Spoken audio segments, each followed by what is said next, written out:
From escaping to an ordinary item and eating a god. Hello, Magi here and welcome back to another episode of Interesting Touhou Facts, the series where I'll talk about facts from Touhou that I find either fun, unusual, or simply interesting. So without further ado, let's begin the Interesting Touhou Facts number 43. Number 5. Now I'm sure you can all agree that the lovely girls of Kinsoker are all wonderful and unique in their own special way. And in the last episode, I also talked about uniqueness in terms of their abilities, even when they're similar. But in this episode, Kogusa has one key difference that none of the other girls have. I want to show you a picture to illustrate it. This lovely picture from Miwol will explain why she's different. Aside from the obvious watching a movie and Mamizo wearing 2 glasses, did you notice something about Kogusa? If you saw it, congratulations! Kogusa is lacking the 3D glasses due to her eyes.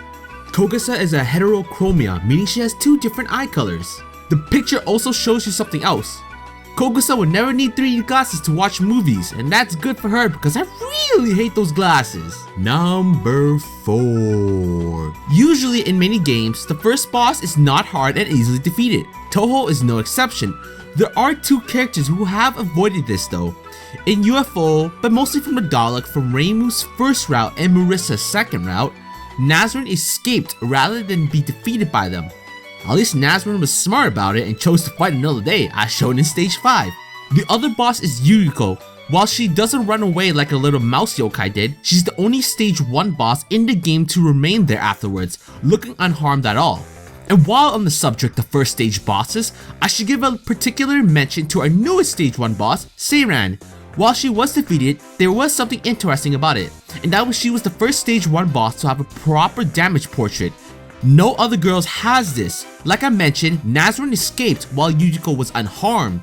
A lot of firsts for the girls who are stage 1 bosses. Number 3. As you know, Orin's job is to cart away corpses, and in order to do so, she uses her trusty wheelbarrow. This amazing wheelbarrow even has a name. It's called Orin's Cat Cart. You always know who it belongs to with that name.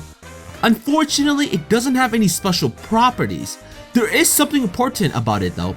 In Symposium, it's described as the pushcart that has likely carried the most corpses in all of history.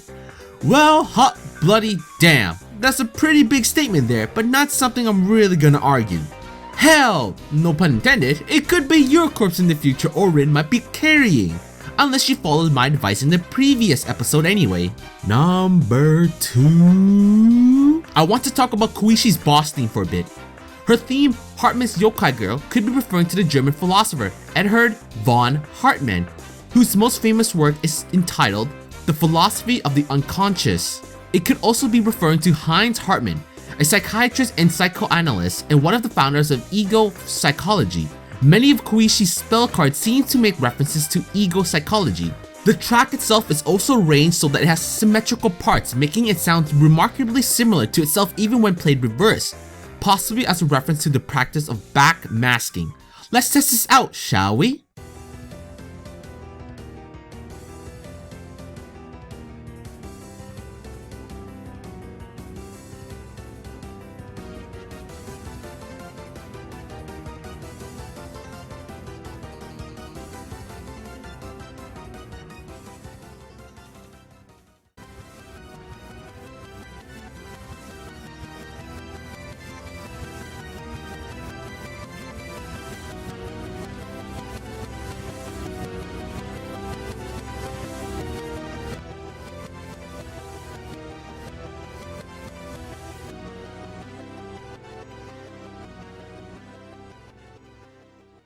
Holy bloody fuck! It's really close!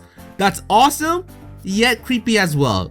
Zune really thought out Koishi's theme quite well. Number 1. So I've mentioned that Oku had gotten her powers from Kaneko, but I don't believe I've given you guys the full breakdown of how it went. Looks like you'll know now. Before the events of Subterranean, she was told by a voice, meaning Kaneko, that she could swallow the god Yaragaratsu that was hidden in the flames to gain a power that would fulfill the wishes of both the worlds below and above the surface. This power was nuclear fusion! Oku misunderstood what the voice had told her and decided that using these powers, she would take over Kinsokyo. Yeah, you can tell it didn't turn out how Kanako was hoping it would. Her friend Orin became worried about Oku and drove evil spirits to the surface to cause an incident among the strong yokai above ground and hoped that they would come down to do something about it, and when they got there, defeat Oku and bring her back to her former self. You gotta admit, Orin is a real bro in that aspect. What came, however, was not a strong yokai, but a strong human. That's a bloody understatement, that's for sure. But yeah, the whole reason Oku got her power was because Kanako wanted to utilize the Hell of Blazing Fires as an energy source for Kinsokyo. Electricity for everyone, or something like that anyway. But yeah, hopefully you guys enjoyed this episode. Which facts were your favorite?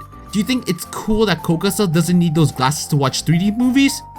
Do you think the references for Koishi's themes were pretty cool? Or do you think the energy Kanako was hoping to bring to Kinsokyo would make things more interesting for everyone, especially the Kappas? If you liked this video, please give it a like and subscribe, or else I might be tricked into some godly powers from Kanako. Wait a minute, that actually sounds pretty cool. Well, depending what I get anyway.